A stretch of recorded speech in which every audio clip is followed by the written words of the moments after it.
Saskatchewan, Brad Wall. Good to see you, Premier. Nice to be back. Okay, so the Canada Job Grant deal is ostensibly done, although Quebec doesn't want to take part. Nova Scotia still has some concerns. What did you make of how it unfolded, or where we are now, I guess, with the deal? I remember when the premiers met last summer, we were obviously very concerned about the state of the Canada Jobs Grant as it existed. More than concerned, it just wouldn't have, I don't think, would have worked, frankly. Would not have had an application in our province. In our province, we have full employment, so the job grant wasn't quite right in terms of it possibly detracting, taking resources away from training more vulnerable groups. We have higher Aboriginal unemployment, even though basically full employment. So there was just a number of concerns about workability. And so I can remember talking to the minister then and saying, if the premiers come out of this, Jason, will you sit down, asking you to sit down and introduce some flexibility or address some real concerns, what will your response be? And he said, oh, we'll meet. Did it surprise you, though? Because he seemed very hard line from the beginning, and then he really did pull to the middle by the end of it. He did, and so it's a happy surprise, a sort of welcome surprise if there's any. And so we're now at a point where there is, I think, sufficient flexibility, and credit Minister Kenney. I think he had to go back. There's a fiscal impact for the feds in this, so they've given some back, so to speak. And what would have been an $18 million cost for our province, if we wanted to maintain those other programs that were focused on those more vulnerable groups, is now $6 million. But the 6 gets us the Canada Jobs Grant. And we don't mind the principle of employers paying part of the training. We think that makes sense, but not at the expense of resources to help those vulnerable groups that are underemployed, even in economies where unemployment rate's relatively low.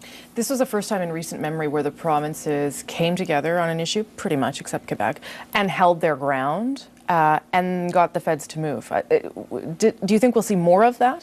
I hope so. I think if we're constructive, I think even as we came out of that meeting in Niagara, the premiers, Premier Clark and Premier Alward, were asked by us to sort of lead this effort, and I think they sounded the right notes. They didn't come out, looking for a fight. They said, we do want to sit down and we want to meet and we have real concerns and maybe there's a solution we can come to.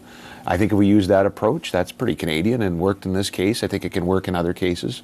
There's other moments where we've come together without the feds, by the way. That's also a possibility, like on the healthcare innovation file, buying pharmaceuticals together. The Federation can work with the feds there if they're going to be a part of it, and we've, I hope, demonstrated that premiers can just say there's much we can accomplish whether they're there or not. Let's move to grain transport, because it's an issue that it's come up here in Ottawa a number of times, but there are serious problems with this backlog of grain in terms of rail transport. And I know you met with Agriculture Minister Jerry Ritz yesterday. What was that conversation? Did he say anything encouraging for you? Or? He did.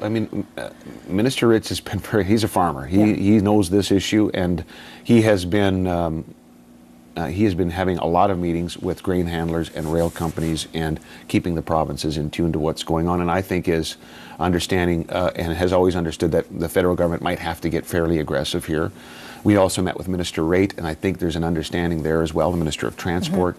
This is a duopoly. So, people say, well, are you advocating the federal government interfere with private companies to deal with this? Well, it's a duopoly. There's not a lot of competition out there, and Canada's brand is suffering. Japan has said, we're not going to buy wheat from Canada anymore because you're not a reliable supplier. We're going to buy it from the United States. But that doesn't make any sense if there's a backlog, right? We have a record harvest in Saskatchewan, and it sits in bins and in on-field storage. There is 50 ships off the coast of Vancouver at Vancouver Port, Prince Rupert today, empty, waiting for grain, and we can't get it there. Part of the problem has been a cold winter. We grant that to the railroads.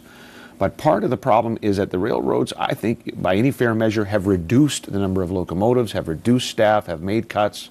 And to the extent the federal government can get involved and change that and work with the grain handlers to partner with the rail companies to ensure there's accountability and penalties possibly if performance isn't, targets aren't met, we should be looking at those alternatives, and quickly. And do you think that is what Minister Ritz is considering, penalties in particular? I think they are looking at every single option, including just, you don't necessarily need a penalty if you've, by regulation, by order in council, or by legislation, required maybe a certain complement of maybe a change in the fleet or certain things of the company. So you've talked about some of the issues, that it's been a bumper crop, that it's been a cold winter. Is it all more oil on the tracks? Well, that's what I was going to ask you. Oil, is that also the problem? And could the government say you need to ship this many in terms of grain and have this many available for oil? I mean, how do you solve that problem?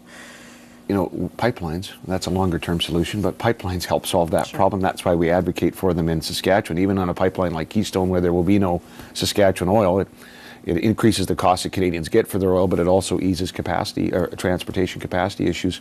This is sort of a perfect storm. Cold, for you in particular, right? Well, and for the rail companies, and for this transportation issue. Cold winter, trains get shorter under 30 degrees is what I've been told. I'm not an expert, but that's the information. More oil on the track, that's a problem. Record harvest, record imports. We broke our own exports. Sorry, we broke our own export record this year, the one we set the year before. And other provinces in the West are, it's not just these goods, it's manufacturing on the rail. So it's also, if I may, just very quickly, something called the revenue cap. There's a revenue cap that came, I think, after the Crow rate was dismantled, where the government has said to the railroad companies, you can make this much revenue off of grain transportation, I think ostensibly to keep freight costs low. Right. And after that, you actually have to pay a penalty to agriculture research. And so our rail company is going to put more cars on if that revenue cap is unchanged. I don't think we can remove it. I think there's some purpose to it. But I like what Minister Ritz is saying, which is maybe we need to modernize that cap. So it should be the priority, though, in terms of getting things out of your province? Do you think that grain needs to, if there's a backlog? Yes. Yeah.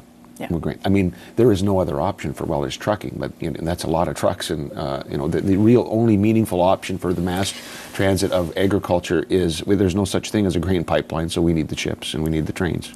You mentioned pipelines. There's a big pipeline that everyone's pushing for right now, as you know, and I know you're headed down to D.C. next week to be part of that push. Why are you so aggressive for Keystone, given that, as you say, it doesn't directly benefit you anyway? It's a couple of reasons.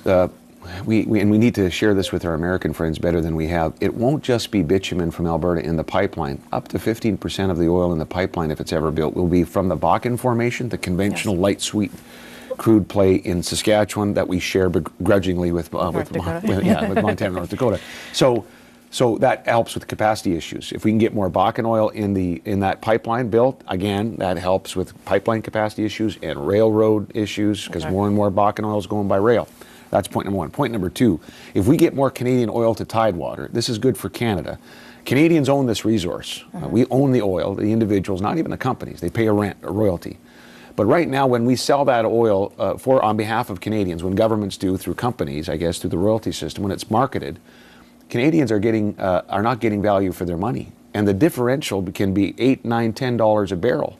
The reason we aren't is because we can't get our oil to Tidewater and get that world Brent price. Right. So more pipelines does that. In our province, it can mean up to $300 million lost royalty revenue in any given year in a budget, on an $11 billion budget. So that's a lot of revenue that we're deprived of because we're selling oil at a discount, and the same is true for the industry. They're deprived of billions of dollars they can't reinvest. But you're going to go down there, push Keystone at a time when it doesn't really seem anybody's listening. I know you're the Premier of Saskatchewan. I'm happy to talk to you and listen to you, but the federal government cannot get through. Is there something that they need to be doing differently? I think we have to keep working with our allies there. I'm going to be meeting with Senator Heidkamp. She's the Democratic Senator for North Dakota, and a strong supporter of Keystone. We're going to meet with a number of Democrats as well, and Republicans. But I just think we ought not to be complacent. We should keep the pressure up. I think the administration is listening to their senators and their, especially those that are facing midterm elections in blue dog Democrat states. In other words, they're Democrats in Republican states normally, and so I think we should keep up the pressure. Plus, we're going to go talk about clean coal when we're there. That's a project in our province that's working quite well, and Senator Heidkamp's having a conference on CCS, so we're going to do that too. Last question. You're over at the Manning conference today. There were a lot of people there. Jim Prentice, James Moore, Jason Kenney. You know where I'm going with this. Who would be the sort of possible, not that. Possible next contenders for a leadership race. You're gonna stay on with your party in the next election. Where are you at in terms of federal aspirations? I have no federal aspirations. No. Right now. Yeah, I don't have any federal ask. I can't Ever. see it. I can't see it changing. Oh. I don't mean to be glib, but I've been saying people should be asking people like Stephen Harper, or Jason Kenney, or Jim Prentice why they don't want to be the Premier of Saskatchewan, because that's the best job. Okay, well, I'll ask them that next maybe, time. Yeah, that would be interesting. Thank you. Always good to speak with you. Thank you. Appreciate it. Coming up on